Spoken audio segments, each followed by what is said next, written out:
વિદ્યાર્થી મિત્રો, આજે આપણે જનરલ નોલેજના 5 પ્રશ્નો ભાગ 166 વિશે જાણકારી મેળવીશું. આની પહેલા જનરલ નોલેજના 5 પ્રશ્નો ભાગ 1 થી 165 ના જે વિડિયો છે તે આ YouTube ચેનલની અંદર મૂકેલ છે, જે તમે જોઈ શકો છો અને જાણકારી મેળવી શકો છો.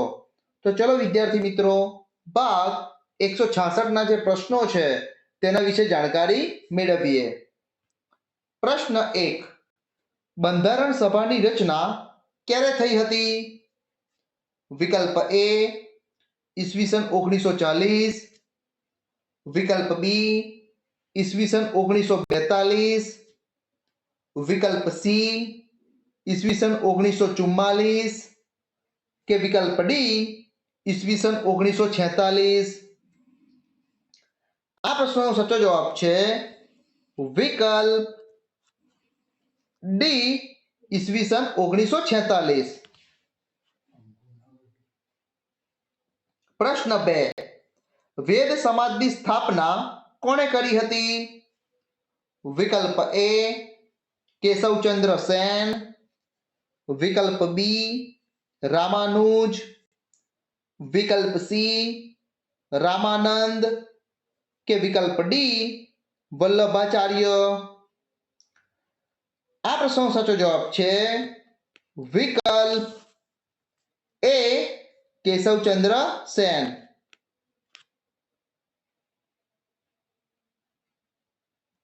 પ્રશ્ન 3. ફિરોઝ શાહ મહેતા, કેટી તૈલંગ, બદરુદ્દીન તૈયબ દ્વારા બોમ્બે પ્રેસિડેન્સી એસોસિએશનની સ્થાપના ક્યારે થઈ હતી? વિકલ્પ એ ઈસવીસન 1880, વિકલ્પ બી ઈસવીસન 1885, વિકલ્પ સી ઈસવીસન 1900 કે વિકલ્પ ડી ઈસવીસન 1915. આ પ્રશ્નનો સાચો જવાબ છે વિકલ્પ બી ઈસવીસન 1885. પ્રશ્ન 4. પુણેમાં હરિજન સેવક સંઘની સ્થાપના કોણે કરી હતી? વિકલ્પ એ લાલા હરદયાળ, વિકલ્પ બી ભગતસિંહ, વિકલ્પ સી મહાત્મા ગાંધી કે વિકલ્પ ડી બાબા સાહેબ આંબેડકર. આ પ્રશ્નનો સાચો જવાબ છે વિકલ્પ સી મહાત્મા ગાંધી.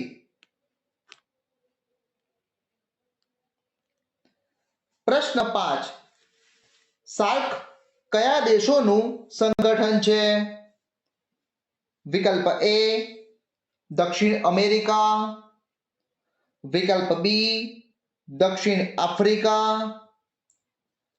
વિકલ્પ સી દક્ષિણ એશિયા કે વિકલ્પ ડી દક્ષિણ કોરિયા. આ પ્રશ્નનો સાચો જવાબ છે વિકલ્પ સી દક્ષિણ એશિયા.